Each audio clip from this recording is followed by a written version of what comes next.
అందరికీ నమస్కారం. అస్సలాము అలైకుం. ఏదైతే ఇక్కడ సమావేశం కావడానికి ముఖ్య ఉద్దేశం గల్ఫ్ జనసేన కువైట్ కార్యవర్గం నుండి ఇటీవల జరుగుతున్నటువంటి నాటకీయ రాజకీయ పరిణామాలు, కుట్రపూరితమైనటువంటి మా అధ్యక్షుడు పవన్ కళ్యాణ్ గారి పైన జరుగుతున్నటువంటి కుట్రపూరితమైన రాజకీయాలను తిప్పికొట్టడానికి మా వంతుగా మా మద్దతుగా పవన్ కళ్యాణ్ గారికి మద్దతు ఇవ్వడానికి ఈరోజు ఇక్కడ మేము కువైట్లో సమావేశం అవ్వడం జరిగింది. అయితే తెలుగు రాష్ట్ర రాజకీయాలే కాదు, దేశ రాజకీయాలు కూడా కులం, మతం, ప్రాంతం ఆధారంగా ఆధారపడి ఉంటాయి, కాదని చెప్పలేం.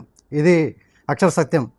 అయితే ఈ కులం, మతం, ప్రాంతం అనే వాటిని విద్వేషపూరితంగా, కుట్రపూరితంగా మా అధినేత పవన్ కళ్యాణ్ గారి పైన సంధించుతున్నాయి ఈ అనధికారైనటువంటి వైసీపీ పార్టీ కానివ్వండి, సోకాల్డ్ మీడియా కానివ్వండి, సోషల్ మీడియాలో అమౌంట్ల కోసం, డబ్బు కోసం ఆశపడేటువంటి కుహనా మేధావులు కానివ్వండి, పవన్ కళ్యాణ్ గారిని విమర్శించడానికి మొదలెట్టారనమాట.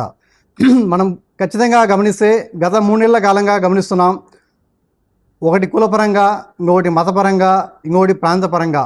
ఇవన్నీ సరిపోదు అన్నట్లు మన కర్నూలులో సుగాలి ప్రీతి గారి వాళ్ళ అమ్మగారు స్వయాన ఎవరైతే ఆ పాపకు న్యాయం చేయాలని చెప్పి సంకల్పించి ఎన్నో అవాకులు చివాకులు వెళ్తుంటూ పవన్ కళ్యాణ్ గారి పైన ఎన్నో నిందలు వేసుకుంటూ ఉన్నా సరే సుగాలి ప్రీతికి న్యాయం జరగాలని చెప్పి వచ్చిన నాయకుడి పైన ఎన్నో వ్యంగ్యాస్త్రాలు విధించారన్నమాట వీళ్ళందరూ. మనం జనసేన పార్టీ తరఫున మన ఎక్కడ ఉన్నటువంటి ప్రతి ఒక్క శ్రేణులు కూడా ఆ సుగాలి ప్రీతి తల్లి గారి శ్రీమతి పార్వతీదేవి గారికి అండగా నిలబడ్డామన్న రోజులని వాళ్ళు మర్చిపోయినట్టున్నది. ఆవిడ పవన్ కళ్యాణ్ గారి పైన కేసు పెట్టడం ఇదంతా చాలా హాస్యాస్పదం, విచారణీయం, శోచనీయం అని చెప్పి మేము కలిసి జనసేన తరఫున మేము దీన్ని ఖండిస్తున్నాం. అట్ ది సేమ్ టైం ఏదైతే చెప్తున్నామో కులపరంగా మాట్లాడాలంటే పవన్ కళ్యాణ్ గారిని గతం నుంచి వీళ్ళు వెంటాడి వేధిస్తున్నారన్నమాట వైసీపీ నాయకులు. కులాన్ని అంటగడుతూ పవన్ కళ్యాణ్ గారిని ఒక కులానికి పరిమితం చేయాలని చెప్పేసి 2019 నుంచి స్టార్ట్ చేశారు వీళ్ళు. అది ఫలించలేదు. ఇప్పుడు అదే కులపరంగా పవన్ కళ్యాణ్ గారి సామాజిక వర్గాన్ని బేస్ చేసుకుంటూ, ఆయన వర్గాన్ని టార్గెట్ చేసుకుంటూ ఈ మధ్యన సడన్గా వీళ్లకు కాపుల పైన ప్రేమ వచ్చిందన్నమాట. కాపుల మీటింగ్ అని చెప్పి కాపు సభ పెట్టడం, అది అటర్ ఫ్లాప్ అవ్వడం. అది పక్కన పెడితే మతపరంగా పవన్ కళ్యాణ్ గారిని అందరూ ఒక నాయకుడిగా మెచ్చుకుంటున్న వేళ ఆయన తీసుకుంటున్న నిర్ణయాలు కానివ్వండి, ఆయన తీసుకున్న శాఖల్లో వస్తున్నటువంటి మార్పులు కానివ్వండి, ఇవన్నీ చూడలేని ఈ వైసీపీ ప్రభుత్వం మతపరంగా కూడా దాడులు జరుగుతున్నాయన్నమాట మా నాయకుడి పైన. అదేంటి ఎట్లా అంటే పవన్ కళ్యాణ్ గారు సనాతన ధర్మాన్ని పాటిస్తున్న ఒక హిందువుగా నేను అన్అపాలజెటిక్ సనాతని అని చెబితే ఎందుకు వీళ్ళకు అంత ఉలికిపాటు అర్థం కావడం లేదన్నమాట. అంటే ఇక్కడ ప్రతి ఒక్కరూ ఇక్కడ ఆలోచించాలి. కులాలకు, మతాలకు, ప్రాంతాలకు అతీతంగా మనం పవన్ కళ్యాణ్ గారిని అర్థం చేసుకుంటేనే ఆయన అర్థమవుతాడు మనకు. ఆయన ఏదో దీక్ష అనుకోండి, లేదా మాలనుకోండి, ఆయన వేస్తున్నటువంటి దుస్తులపైన కూడా వీళ్ళు విషం చిమ్ముతున్నారు, లేదా ఇంకొకరిని కలుపుకొని మతపరంగా పవన్ కళ్యాణ్ గారు వెళ్ళిపోతున్నాడు ఇట్లా అని చెప్పేసి ముస్లిం సోదరులకు నేను కూడా చెప్పేది ఒకటే, పవన్ కళ్యాణ్ గారు అనే వ్యక్తి ఒక ఏదైతే ఒక కులానికో, ఒక మతానికో, ప్రాంతానికో సంబంధించిన వ్యక్తి కాదని చెప్పేసి ఘంటాపదం తెలియజేసుకుంటూ పవన్ కళ్యాణ్ అనేది ఒక వ్యక్తి కాదు, ఆయన ఒక శక్తి. భారతదేశంలో గర్వించదగ్గ పవన్ కళ్యాణ్ గారి అభిమానులుగా మేమంతా గర్వపడుతూ వస్తున్నాం. At the same time Pawan Kalyan గారిని ప్రాంతాల వారంగా కూడా కొంతమంది విభేదిస్తున్నారన్నమాట. కొంతమంది అంటే ఇది తెలంగాణ విషయం చెప్పాలి మీకు. ఆయన ఏదైతే తెలంగాణ వచ్చిన శుభ సందర్భంగా ఆవిడ సోద అనుకోండి, ఇంకోటి అనుకోండి, జనసేన పార్టీ తరఫున ఒక రాజకీయ పార్టీగా మొదటగా మేము అడుగుపెట్టింది జనసేన పార్టీలోనే జెండా పాతించడం జరిగిందనమాట. అలాంటిది తెలంగాణలో మేము ఒక మీటింగ్ పెట్టుకోవాలంటే అక్కడి కాంగ్రెస్ ప్రభుత్వం అనేది అక్కడ మనకు పర్మిషన్ ఇవ్వకపోవడం, ఇదేదైతే ఉందో చాలా శోచనీయం ఇదంతా.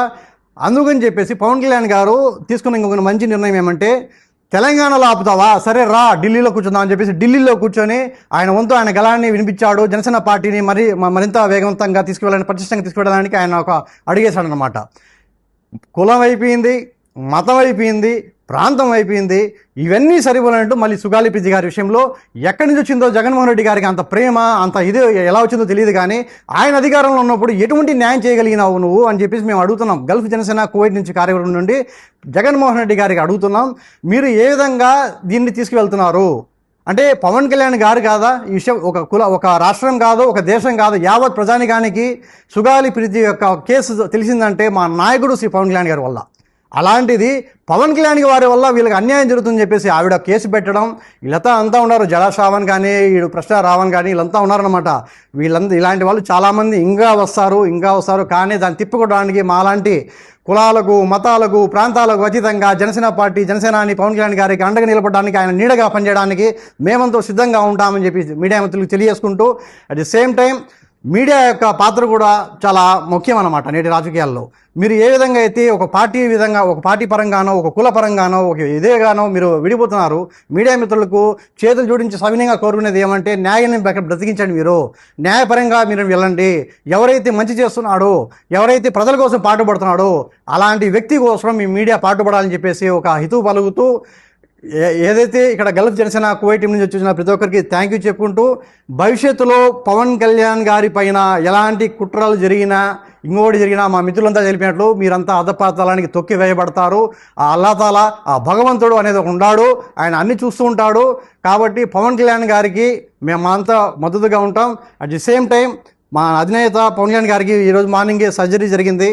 మా గల్ఫ్ జనసేన కువైట్ టీం నుండి కూడా ఆయనకి స్పీడీ రికవరీ జరగాలని చెప్పి కోరుకుంటున్నాం. అల్లాతాలను కోరుకుంటున్నాం, ఆ దేవుడిని కోరుకుంటున్నాం, ఆ జీసస్ని కోరుకుంటున్నాం. Thank you. అస్సలాము అలైకుం. జై జనసేన.